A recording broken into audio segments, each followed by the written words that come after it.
We're now beginning the next unit in EC 221, which is on time-varying electromagnetic fields, or what we call electrodynamics. We've seen static electric fields and static magnetic fields, but we haven't really explored yet what happens when these fields are time-varying. And this leads to a variety of laws, like Faraday's law, and adaptations to Maxwell's equations, as well as the concept of displacement current. And over the next series of videos, we will be going through each of these. Here's a list of topics that we will be covering in the next set of videos. In today's video, we'll be focusing on the Faraday's law and the first idea of transformers and transformer EMF. And we'll discuss what is EMF. But in future videos, we'll be talking about motional EMF and total EMF, which is the sum of transformer and motional EMF. We will discuss the idea of a displacement current, how Maxwell's equations are updated to account for time-varying fields, and spend some time talking about the applications of these newly updated Maxwell's equations. So in today's lecture, we're going to focus principally on Faraday's law. As we saw in the last lecture, Faraday hypothesized that if we had a changing magnetic flux, we might be able to make a current, because we know that currents lead to magnetic flux, but is the reverse also true? And this turned out to be true, that we can create a current in a closed circuit with a time-varying magnetic flux, or a magnetic flux density. And Faraday's law is shown in the blue box here. So let's read it together. It says that a time-varying magnetic field produces an electromotive force that may establish a current in a suitable closed circuit. So there are a number of ways that we need to break down this law. The first keywords are time-varying. So we need this magnetic field to vary with time in order to get any sort of effect. Okay, and so this time variation of the magnetic field is what the first critical ingredient. The second thing we need to do is define this electromotive force, or EMF. So electromotive force, as the name suggests, is a force that can lead to establishment of a current. So if I apply a force to a charge in a wire, for example, then I'm motivating that charge to move along the wire, and that's called electromotive force.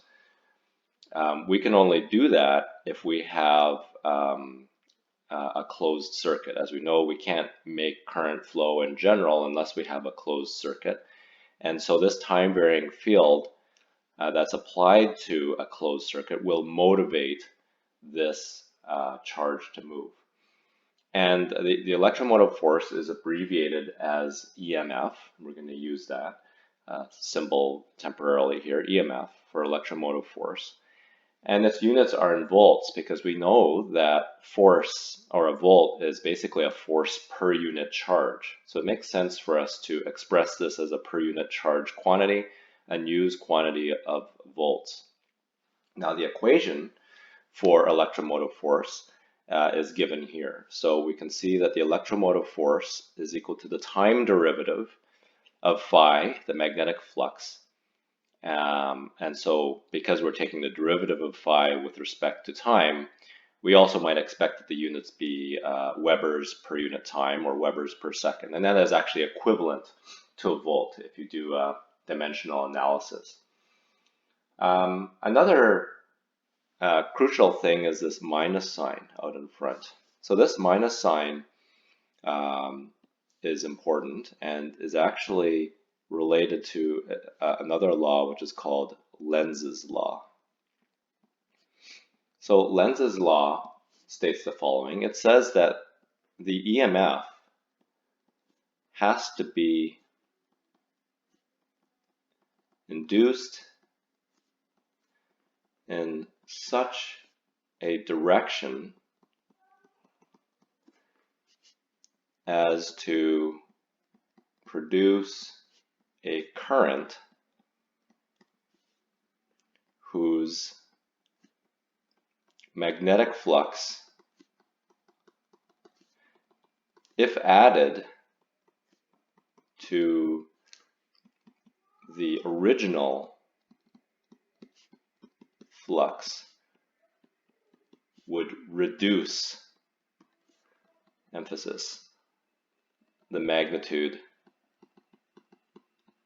of the EMF. Okay, so we need to explore this a little bit more, but this minus sign is quite critical because as it stands, we don't know the direction that the current will be induced in this closed circuit. And Lenz's law tells us about the direction that the current needs to flow. So let's try to illustrate Faraday's law using a very simple example here. So let's draw a closed circuit. Let's just say that we have a loop. So I'm going to draw a loop here. So we have this suitable closed circuit. We can even call it C. And let's say that we have a magnetic flux density passing through this loop. Let's say this is a loop of wire. So we have a magnetic flux density that's passing through here. But this magnetic flux density is time varying. So we're going to add this, this dependence on time here. And to make things simple, let's say that this magnetic flux density B is increasing with time. Okay, so it is not a constant. It is increasing, is getting larger as time goes by. Okay, so maybe it's like a ramp function or some other function that just increases with time. And let's return to Faraday's law here. So it says that we need to take the negative time derivative of the magnetic flux over this circuit. So we have a magnetic flux being established over this closed surface here, S, and we can actually find that flux through our usual surface integral. We should note that the magnetic flux is going to be also a function of time, since B is a function of time. So we're going to integrate B dot ds to get this flux.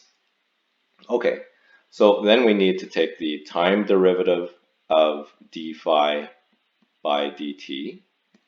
And what I want you to realize here is that since B is an increasing function of time, phi will be an increasing function of time, and hence the derivative of phi will be positive. It will be some positive number, which may vary with time. It depends on what kind of function describes B and phi. But in general, it's going to be positive here. Now, that means that the EMF for this single turn circuit is actually going to be negative, right? Because the EMF is equal to minus d phi by dt. And we already established that d phi by dt was positive. So now we need to return to Lenz's law.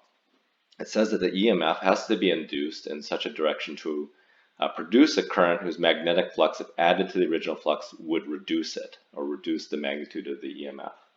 So we have a choice of currents here. Let's draw the possible directions that the current could flow as either to the clockwise direction or counterclockwise direction. And the question is, which one do we choose?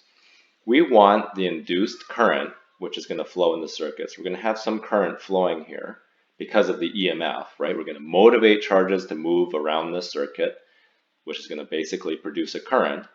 We want to choose the direction of the current so that it produces a flux, a magnetic flux that would reduce the EMF. That means that the magnetic flux produced by the induced current needs to oppose the increase in phi, right? Because we know that phi is increasing with time. We need to produce a current that, when it's induced, would produce a flux that opposes that increase. So when we look at the possible choices here of a clockwise current or a counterclockwise current, let's think about what the clockwise current would do. If we use our right-hand rule, we can see that the B field produced by this current, and let's call it B prime because we don't want to confuse it with the B that we drew on there already, would go like this. Whereas if we chose the other current, the one on the right, and maybe we should draw this in red just to make it clear. If we had chosen this direction of current, then the B field would have circulated around the wire like this. So clearly the one on the right is not the one to choose, because the one on the right, the flux is going to come around, or the flux density is going to come around, and it is going to, in the plane of S, is going to actually increase B, right? It doesn't oppose the B field that we're applying. It's actually adding to the B field that was already there. So this choice of the current is not the correct one. The one in green is the correct one, because you can see that choosing that direction of the induced current produces a B prime that opposes the B that was already there, or the increasing B that was already there, because we know that B is increasing. So you can see that the flux from the wire current that flows in the clockwise direction would counteract the increase in the background B field as shown here. So this current direction here is the correct direction of current to choose, and that is a result of Lenz's law. So we should clarify this. Current direction, or let's say, yeah, current direction or direction of I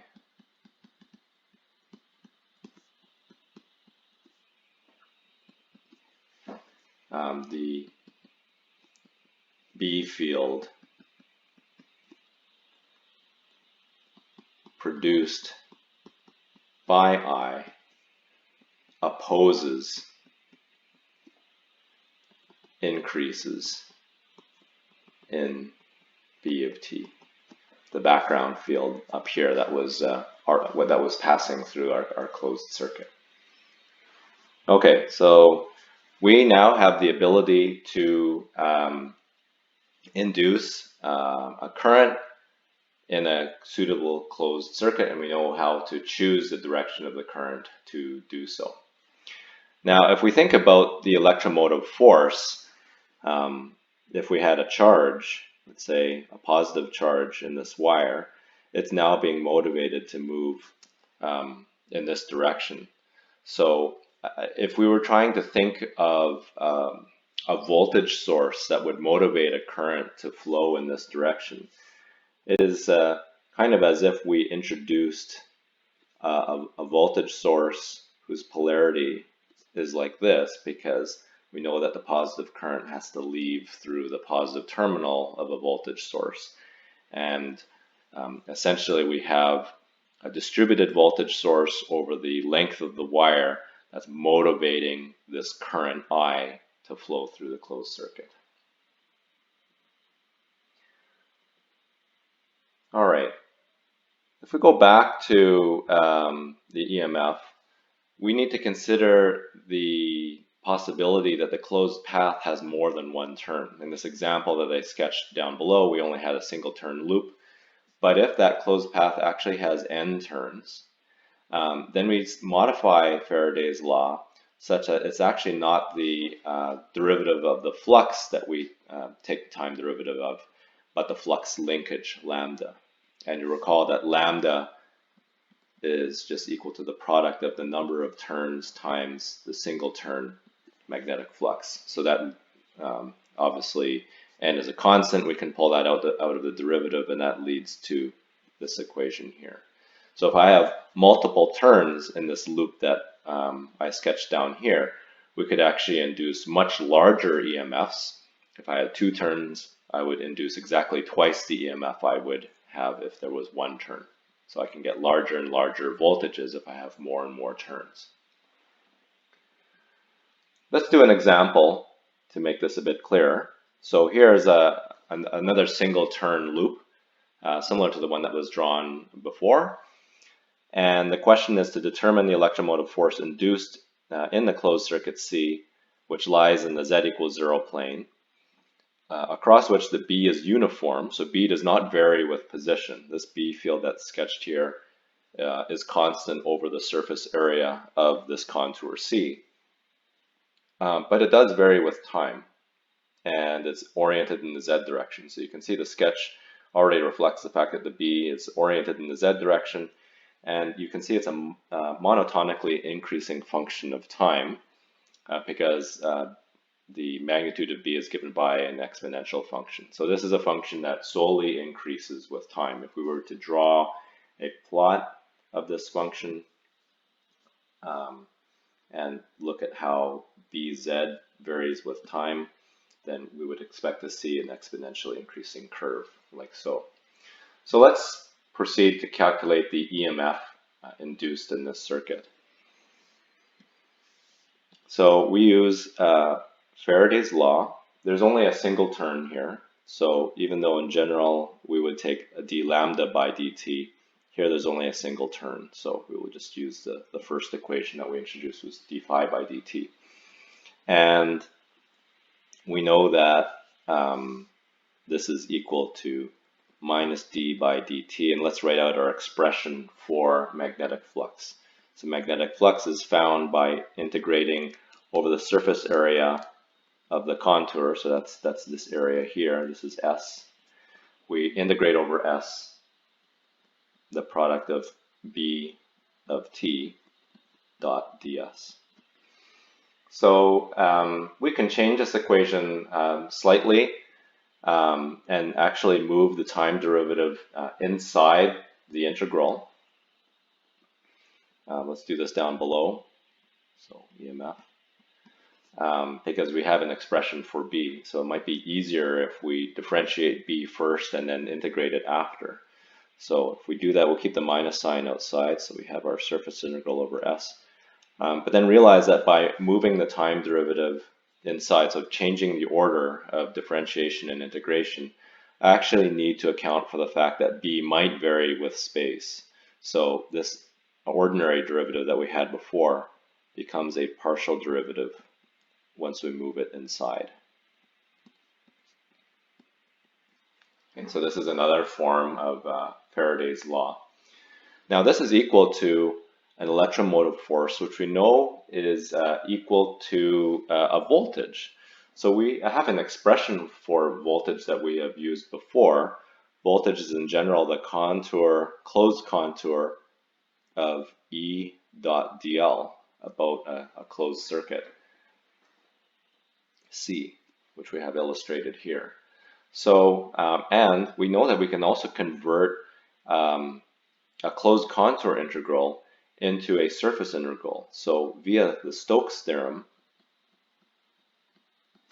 we can turn this contour integral of E dot dl into a surface integral of curl of E dot ds. So the nice thing now is I have a surface integral here and a surface integral here. So I can equate the integrands, and this is a bit of a tangent here, but if I equate the integrands, I'm basically saying that d partial derivative of b with respect to time is equal to curl of E. So now I have a differential equation that is the point form of Faraday's law. Okay, so this is Faraday's law in point or differential form.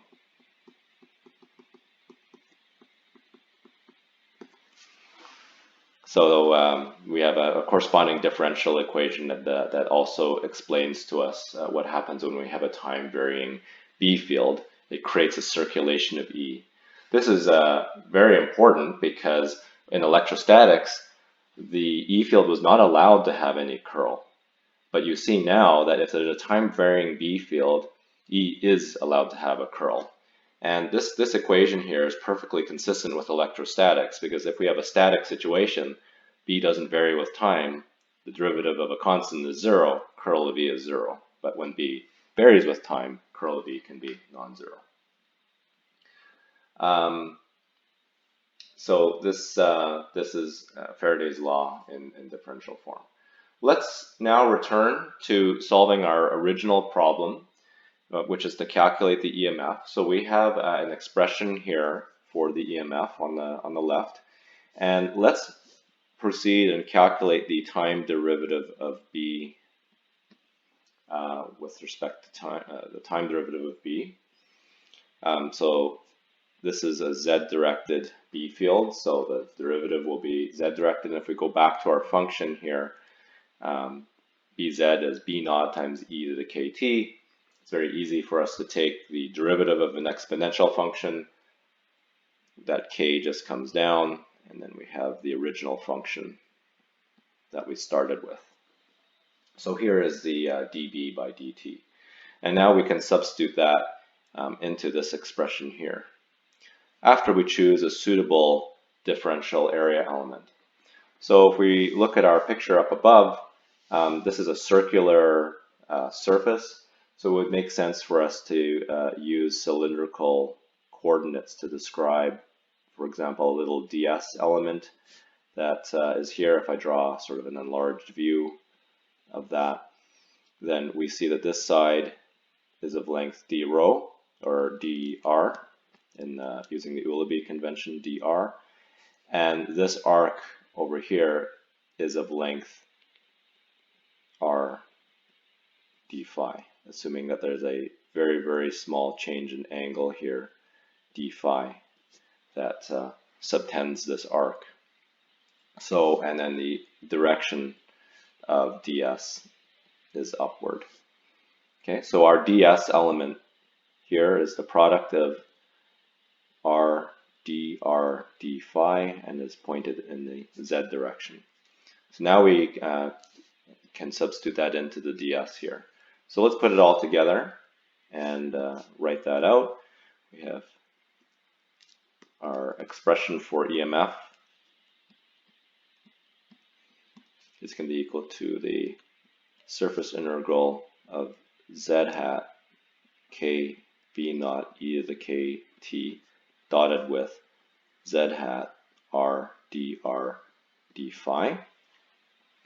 So these this dot product is going to disappear, and now we need to put limits on our integral. So r is going to range from 0 to the radius of the loop, which is a, and phi goes over the full 360 degrees, or 2 pi radians. So this function is pretty easy for us to evaluate. This integral is easy to evaluate. There's no variation with phi at all, so we just have a minus 2 pi that comes out from the outer integral. Similarly, there's no variation with r either. Well, we have this r here, so we're going to get, let's just pull out all our constants here. We have k is b naught e to the kt, and then we basically need to evaluate r squared over 2 between 0 and a, which is just going to be a squared over 2. Okay, so our final expression for v here is minus pi k b naught e to the k t a squared, because these twos cancel here. And this is our EMF in volts. And notice that it is non-zero because we have a time-varying B field.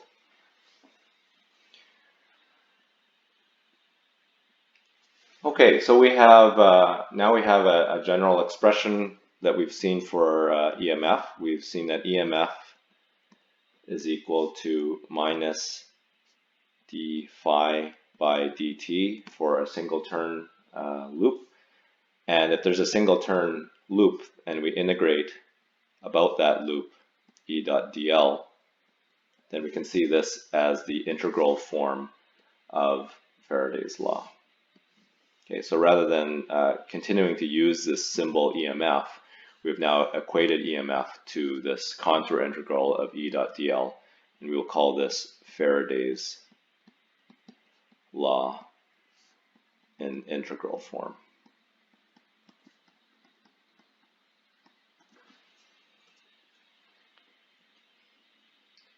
All right, so this example is very useful in highlighting a specific type of EMF because we induce this EMF in a stationary circuit. So if we look at this diagram here, this loop is not moving, and it's only the B field that is changing. And so we have a very special name for the electromotive force that is induced in this closed circuit. We call it a transformer EMF. And the EMF is produced by a stationary closed path, but the B field is time varying. Okay, so this is a transformer EMF, and instead of using EMF as a symbol, we know that EMF is a voltage, so we'll use a V for that, and we'll put a superscript TR for transformer, and just to be clear that it's EMF, we'll put a reminder in the subscript here. So this is illustrated in the figure on the left. We see that we have a time-varying B field that's passing through this surface S, bounded by contour C. The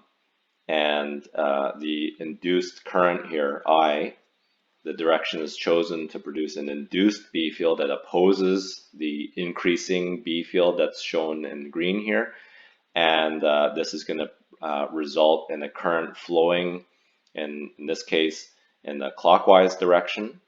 And we can interrupt this circuit and introduce components into the circuit. For example, here we can put a resistor, which is going to absorb that current and turn it into useful power.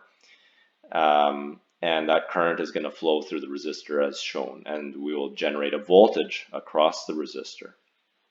So there's an equivalent circuit for this situation, which is shown down below. We have seen previously that our EMF can be modeled as a voltage source, which motivates the current to flow in the direction shown in the top figure. And of course, we have our resistor here. And if the wire that's connecting, if this wire that's connecting the resistor to the loop and the loop itself is lossy, then it has some sort of internal resistance, which we'll call R sub I. So there's we can account for that loss in the wire by adding this additional resistor. Obviously, if the wire is loss-free, then R sub I is 0, and we don't need to worry about that. So let's write an expression for the transformer EMF. And this is just following from what we saw on the previous slide. We find that by taking the surface integral of the partial time derivative of B dot ds. And again, we need a partial derivative in the integrand here to account for the fact that B might vary with position. In the previous example, B was uniform over the cross-section of the loop. We didn't need to worry about that. But in general, B might vary with position as well, hence the partial derivative. And emphasis here is that S is the surface area of the loop, and that loop area, or we could just say it's not necessarily a loop, but the contour area does not change with time. For example, in a motor, this loop might be in motion. And we have a different EMF to describe what happens in a motor or in a generator. And that is not the transformer EMF. That is a motional EMF, which we will discuss in a future lecture.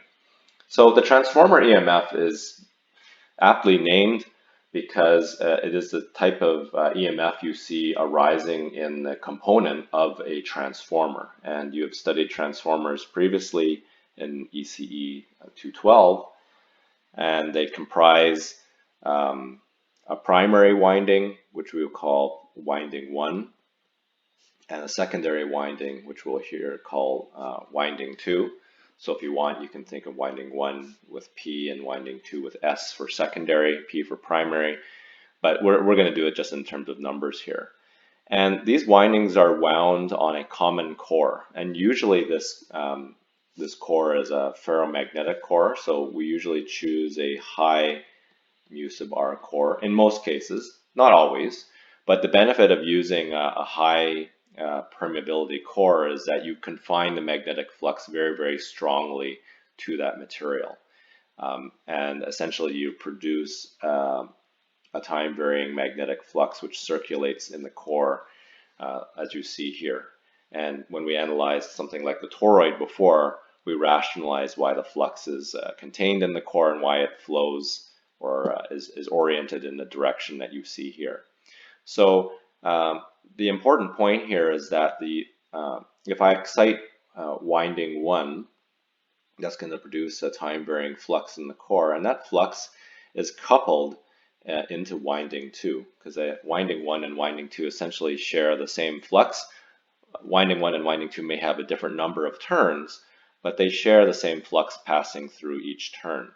And that will allow us to induce an electromotive force in winding 2 and thereby motivate a current I2 to flow into our secondary winding, or our winding number 2. And if we attach a load to it, just like we did on the previous slide, we can motivate a current to flow and have a voltage established across that load and current flowing through that load, despite the fact that there is no physical connection between the voltage source on winding 1 and the resistor on winding 2. These two components are completely isolated from each other. And so one of the benefits of transformers is they provide this isolation action. The circuit on the left on winding 1 is completely isolated from the circuit on the right on winding 2. So to summarize these points, an ideal transformer has a core with a very large, ideally infinite permeability, such that is so that the magnetic flux is completely confined within the core. These devices are reciprocal, so we can attach the source to winding 2 and the resistor on winding 1, and you would still get the same kind of behavior from the circuit. So let's look at how Faraday's law applies to the analysis of these transformers. If we were to write a relation for winding 1, and we're trying to find the V1, or more specifically, we may call this the V EMF on winding 1, the transformer EMF. This is equal to minus, because of Lenz's law, N1, because winding 1 has N1 turns, times d phi by dt. If we do the same analysis for winding 2, so if we look at the induced EMF on winding 2 and use Faraday's law, the flux linkage on winding 2 is different. We need to multiply by N2 because winding 2 has N2 turns. But it shares the same flux as winding 1. So these two fluxes here, or derivatives of fluxes, they are the same because the flux is shared via the core, the transformer core, between winding 1 and winding 2. So if these two are the same, then we can see from the first equation d phi by dt is just going to be equal to minus V EMF 1, transformer EMF 1 divided by N1, and for the lower equation d phi by dt is minus V EMF 2 divided by N2, and these must be equal to each other. For simplification, let's just call the voltage on winding 1 V1 and the voltage on winding 2 V2. The minus signs are going to cancel out here, so I can write a very simple relation that V1 over V2 equals N1 over N2. And you might recognize this as the familiar transformer relation that you know from ECE 212. For example, if I rearrange this equation and I write the secondary voltage V2, the secondary voltage V2 is equal to N2 over N1, so the ratio of the number of turns on the secondary to the one on the primary times V1. So for example, if I have a step-up transformer, we know that N2 is larger than N1. Let's say N2 has 10 times the turns that N1 has, and I step up the voltage by a factor of 10. And this step up or step down action can now be rationalized in terms of Faraday's law. You may also know that there's a current relation for transformers. And we actually talked about currents previously when we introduced mutual inductance, so I would like to close that loop here now. We know that mutual inductance, which previously we were calling L12 or L21, we established in a previous lecture that L12 and L21 are actually the same because of reciprocity, and we started actually just using a symbol M for mutual inductance. But if we go back to the definition of L12, this was equal to the flux linkage lambda 12 divided by I1. And if we look at L21, that was defined as a flux linkage lambda 21 divided by I2. So again, because of reciprocity, we know these two are the same. We know that lambda 12 is the product of N2 and the flux linking coil 1 and 2. And we know that lambda 21 is the product of N1 times the flux linking coil 2 back to coil 1. So again, these fluxes are shared between coil number 1 and coil 2 because they're wound on the same core. So these fluxes are the same, and now we can rearrange this equation for current. So we can write that, for example, if I want to solve for I2,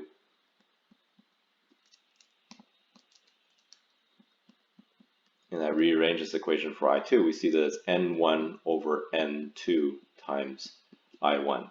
So if we compare that to the voltage equation above, we see that we actually use the reciprocal of the turns ratio. Up here we had N2 over N1, here we have N1 over N2. So if I step up the voltage going from winding 1 to winding 2, I step down the current going the same direction. And that makes sense. We need to conserve power.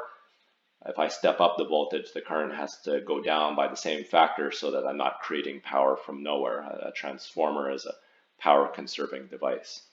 So now we have two different perspectives on how the circuit relations for a transformer arise. One is using a direct application of Faraday's law, and one is actually using a concept we had from magnetostatics, which is this shared inductance, this mutual inductance, which can be used to derive the current relations between winding 1 and winding 2. So this concludes the first video on Faraday's law and the so-called transformer EMF. In the next video, we will start looking at what happens when this loop is in motion, and that leads to a motional EMF to be discussed later.